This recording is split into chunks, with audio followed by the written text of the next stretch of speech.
নমস্কাৰ আপোনালোক সকলোকে আমাৰ আদৰণি সমিতিৰ ফালৰ পৰা স্বাগতম জনাইছোঁ আৰু আজি পবিত্ৰ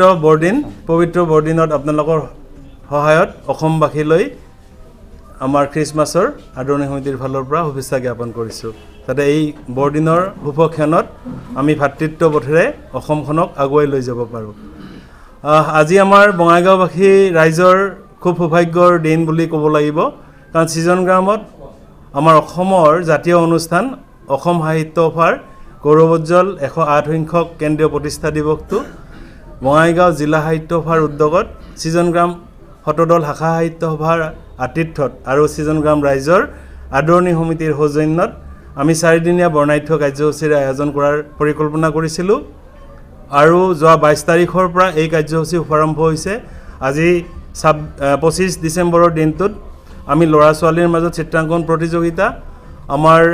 ভূপেন্দ্ৰ সংগীত প্ৰতিযোগিতা আৰু প্ৰতিমা বৰুৱা পাণ্ডে গীতৰ প্ৰতিযোগিতা আয়োজন কৰিছোঁ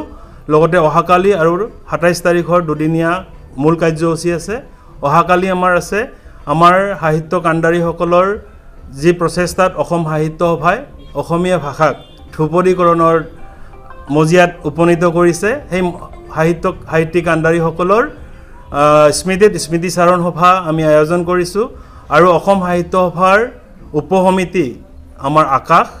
মহিলাসকলৰ উদ্গনিৰ বাবে আকাশ অনুষ্ঠান অনুষ্ঠিত কৰে আৰু আমিও অসম সাহিত্য সভাৰ কেন্দ্ৰীয় কমিটিৰ নিৰ্দেশ মৰ্মে আকাশ অনুষ্ঠানখন অহাকালি আমি 1 বজাত অনুষ্ঠিত কৰিম লগতে আমাৰ অসমৰ ডেকা গাভৰুৰ যুৱক যুৱতীৰ উজ্জীৱিতৰ কাৰণে আমি ৰামধেনু অনুষ্ঠানখনি ৰাখিছোঁ কাৰ্যসূচীত আৰু আমি সেই ৰামধেনু অনুষ্ঠানখনি 3টা বজাৰ পৰা অনুষ্ঠিত কৰিম ঠিক তেনেকৈ অসম সাহিত্য সভাৰ যি আমাৰ প্ৰতিষ্ঠা দিন 27 ডিচেম্বৰ সেই 27 ডিচেম্বৰৰ বৰ্ণাঢ্য কাৰ্যসূচীও আমি ৰাখিছোঁ আমাৰ 27 তাৰিখৰ মূল কাৰ্যসূচী আছে ৰাতিপুৱা 8:45 আমি কি কৰিম আমাৰ 108খন পতাকা ধ্বজা উত্তোলন কৰিম 108 বছৰ যিহেতু আমাৰ অসম সাহিত্য সভাই গৌৰকিব ওলাইছে আৰু আমাৰ মূল পতাকাখনি উত্তোলন কৰিব আমাৰ অসম সাহিত্য সভাৰ বৰ্তমানৰ সভাপতি ডক্টৰ সূৰ্যকান্ত হাজৰিকাদেৱে লগতে আমাৰ বিশিষ্ট বঙাইগাঁও জিলাৰ বিশিষ্ট ব্যক্তিসকলৰ হতুৱাই আমি আমাৰ 108খন পতাকাৰ ধ্বজা উত্তোলন কৰিম তাৰ পিছতে আমি ৰাখিছোঁ বন্তি প্ৰজ্বলন আৰু আমি ৰাখিছোঁ যে আমাৰ এই অঞ্চলৰ বঙাইগাঁও জিলাৰ বিভিন্ন জাতি জনগোষ্ঠীয় নৃত্যৰ সমাহাৰ আমি সেই অনুষ্ঠানখনি দুখন্তীয়া কাৰ্যক্ৰমণিকাৰে আমি ডিজাইন কৰিছোঁ লগতে আমি তাৰ পিছত ৰাখিছোঁ আমাৰ মুকলি সভাত আমাৰ অসম সাহিত্য সভাৰ সভাপতি মাননীয় সূৰ্যকান্ত হাজৰিকাই সভাপতিত্ব কৰিব আৰু আমি অসমৰ বিভিন্ন